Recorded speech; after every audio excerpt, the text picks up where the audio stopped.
Good morning, Lyn Christian at Soul Salt, ready to help you strong start your day. You may hear the people out strong starting our fall cleanup. So if you hear noise behind me, it's just our yard people helping us get the trees and the bushes all trimmed up. Today we have a special event. Today we are going to be inviting Galina Denzel, who is a movement specialist. She's also a person who has somatic experiencing or is a somatic experiencing practitioner and someone that has a deep background that I want to offer to my people today. So as Galina's coming on, what we're going to talk about today is talking about how emotional eating might be influencing your life. And this is a really great time for us to do this because we're getting ready for the holidays. And so I wanted to reach out to my people here at Soul Salt and assist you in knowing better how to deal with maybe some of the concerns that come up with eating during the holidays, or not eating, or worrying about what you're going to eat, or feeling crappy because of what you have eaten. So we're working to get Galina on. Let me tell you a little bit about her. I met Galina in Amsterdam. We did some walking and some talking, and she is a woman who is not only an author, but a deep liver of the truth of how to eat well, move well, and how to live well. And this is one of her books that she's co-authored with her husband, Rowan. She's been published in many magazines, including Good Housekeeping. She shows us, she comes from Southern California, and she shows us ways to feel better in a week, in just 7 days, how to start feeling better. Now, one of the reasons that I wanted to bring Galina on, so I'm going to be transparent with folks who may not know this, but during my high school years, I had some battles with my mother. Sometimes when we're teenagers, we're a little possessed by the devil and brain dead at the same time, and also sometimes we're very angry with all the hormones that are going on, and I got very angry with my mother because of the suppression I felt that was occurring with who I really was. And so one of the ways that I felt like she was trying to control me, or one of the ways that I felt like she was trying to express love, was in the food that she would offer me. I wanted more emotional support than the food. I wanted some intimacy, some emotional intimacy, and some connection. And I didn't feel like I got that. Instead, I felt like I was being told that I wasn't thinking what I was thinking, I wasn't feeling what I was feeling. Later, I would be able to come out of the closet. But when I was a teenager, that was not the case. And so in order to suppress some of that and to prove that I had sovereignty over my mother, I spent 2 years, maybe 18 months would be a better, not quite 2 years, but 18 months would probably be a more true estimation, playing around with being anorexic. In fact, I would actually refuse to eat much of her food. And I used that as the only means that I could to have some control over my life. And I found out how emotional eating can be.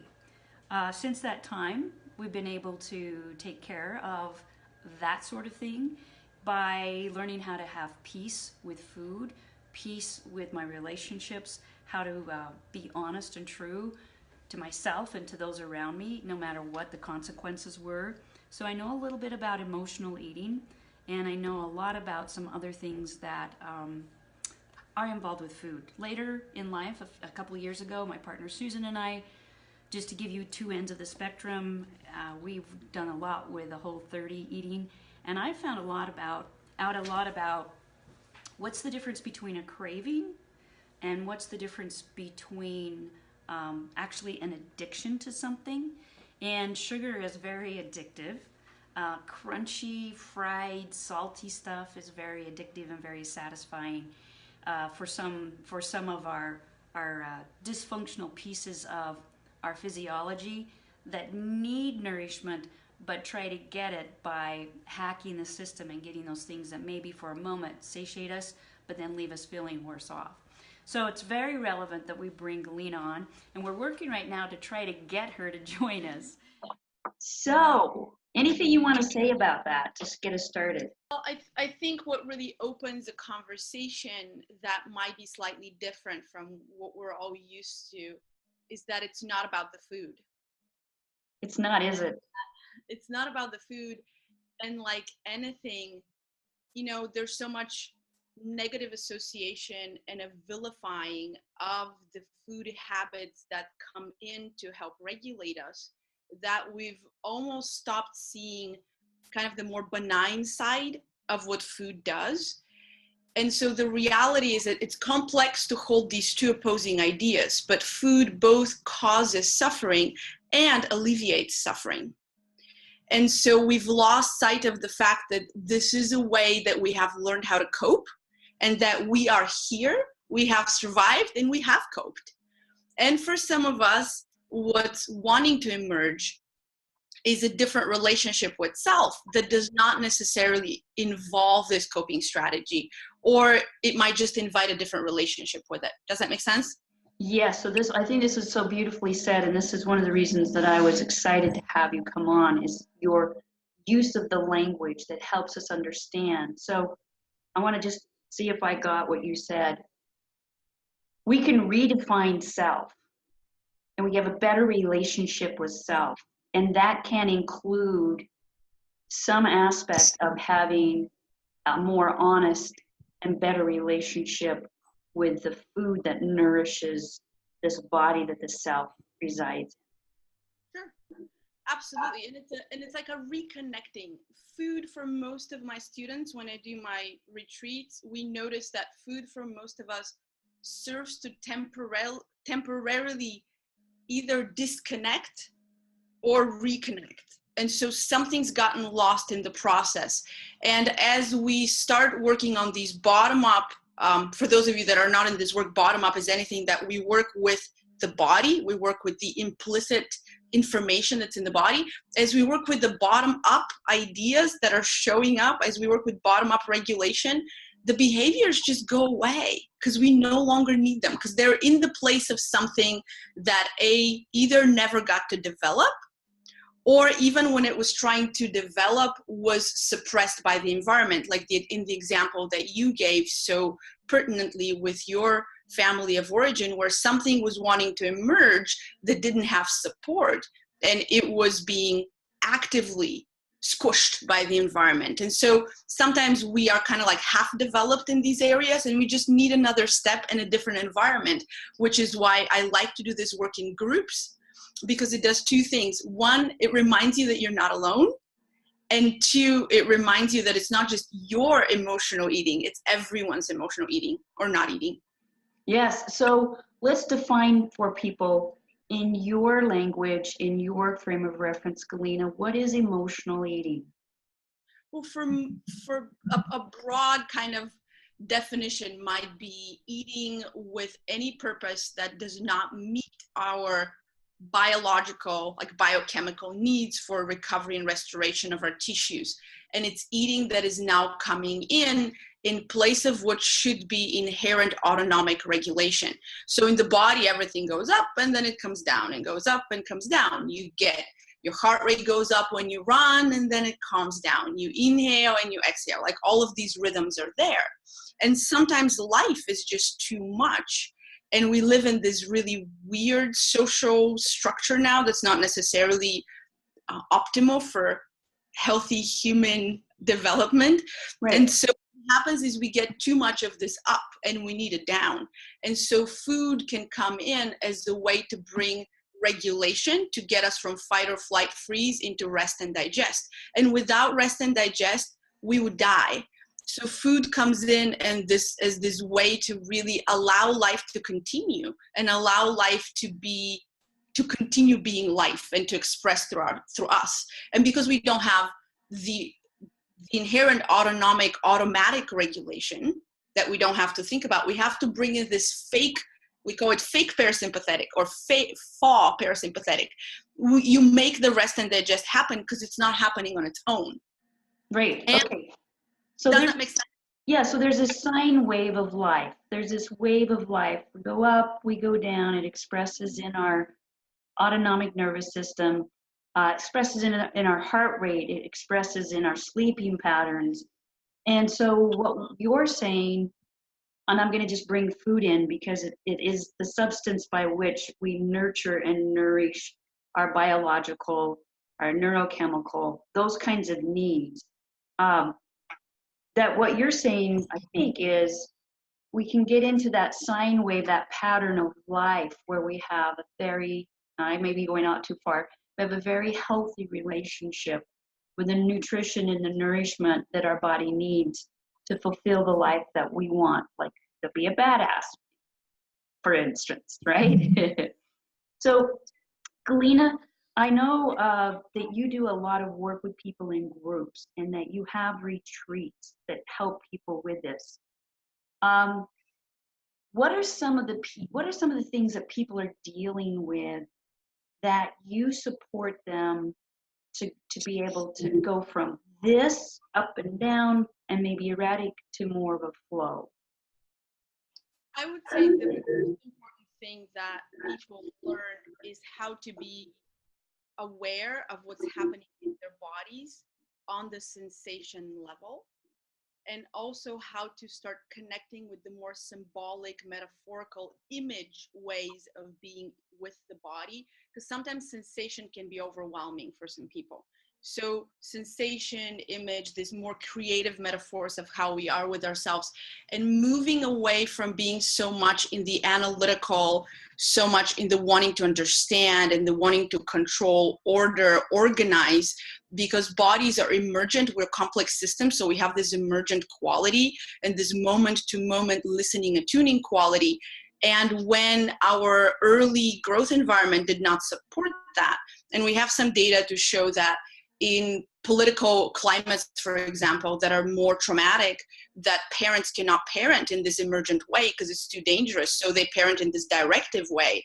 And so then we learn how to be very top down with ourselves, very goal oriented, very like checklisted, and the 6-day challenge and 30-day challenge and the 6-month program.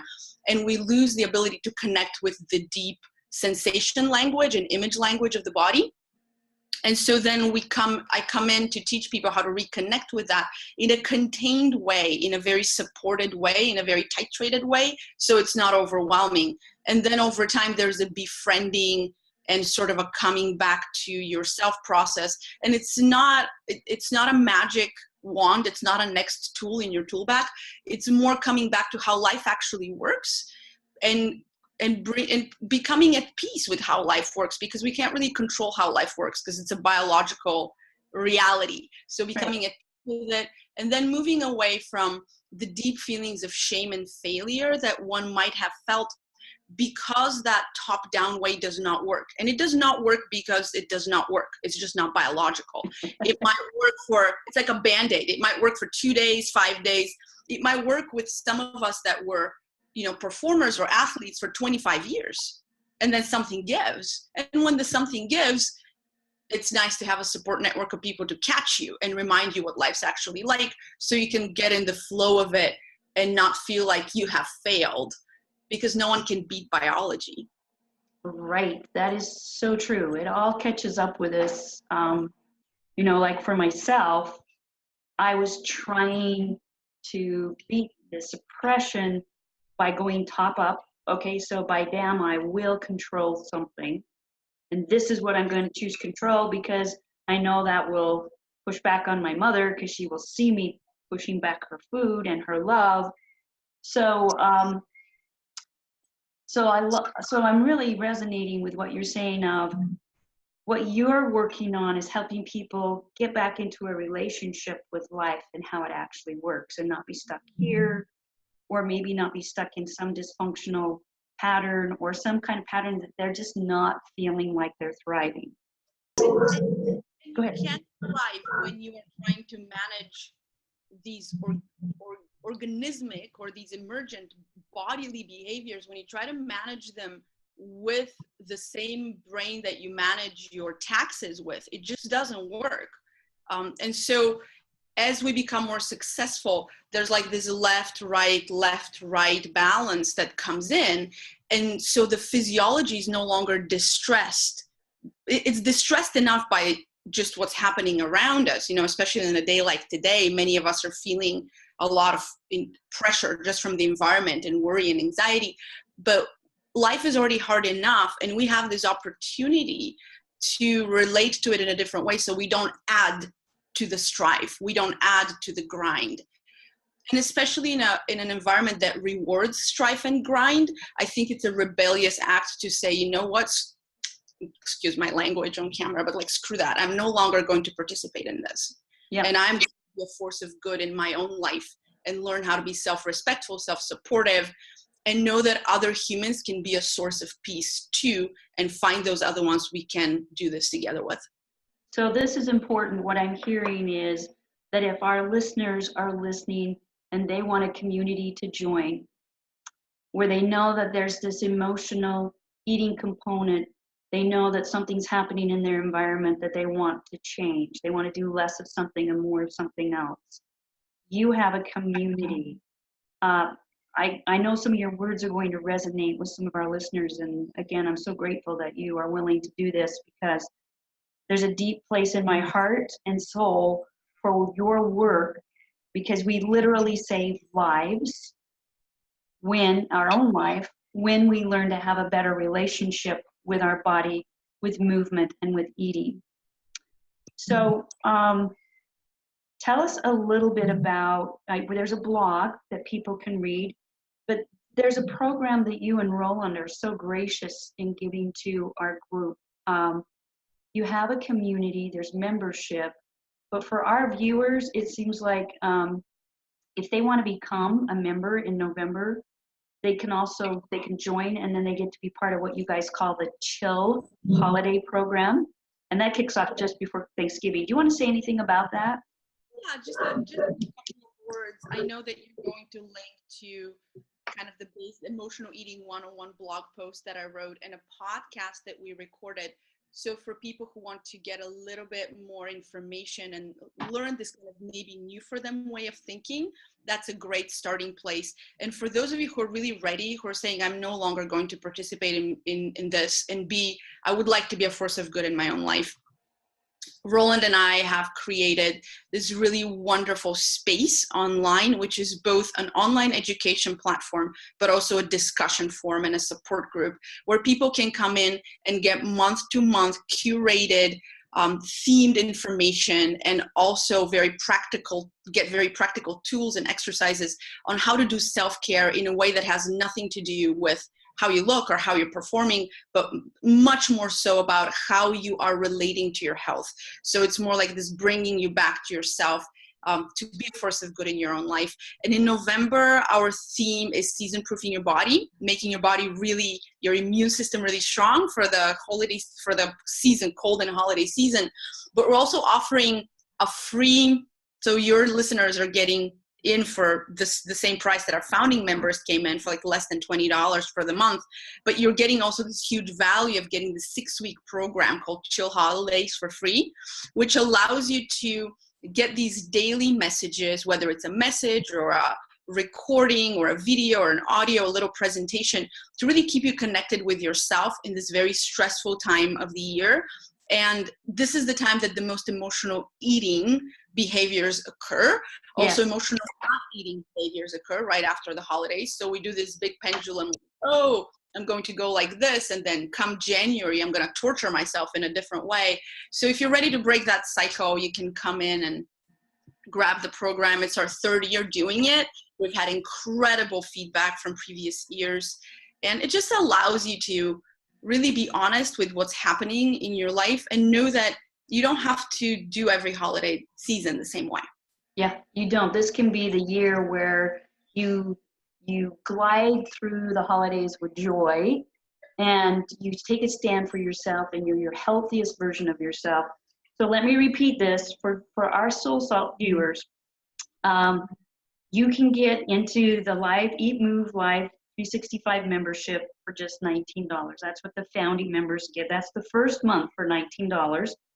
And see what you think about it. And then the Chill Holidays is regularly $129, but I think our people get it at a savings of $50 if they come in. And this, there's a coupon that will be in the link here where if you decide to join the community for that under $20, that $19, before Friday, this Friday the 9th, you'll get the chill holidays kind of bundled in there. So you got it. What you want to go do is go to eatmovelive365.com. Use the coupon code, which is SoulSalt19. So capital letters SOULSALT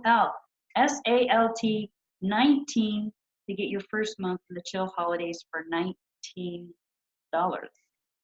But more than that, and I really am grateful that you and Roland are willing to let our Soul Salt people in so that they can feel this.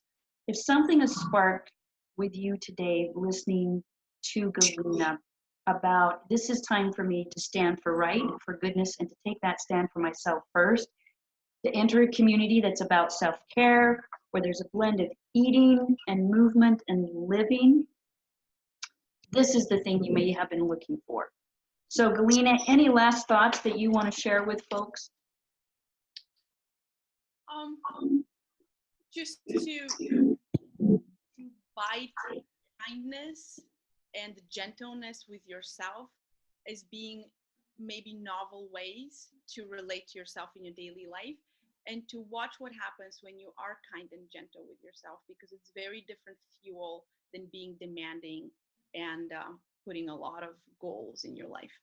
That's right. That's one reason at Soul Salt that we sort of move away from New Year's resolutions. We're not too heavy-handed with goals, and I love that the language that you're using is aligned with the neurochemistry of being conversationally intelligent with yourself.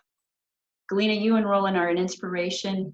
You're very gracious to give this to our team and also to give your time today.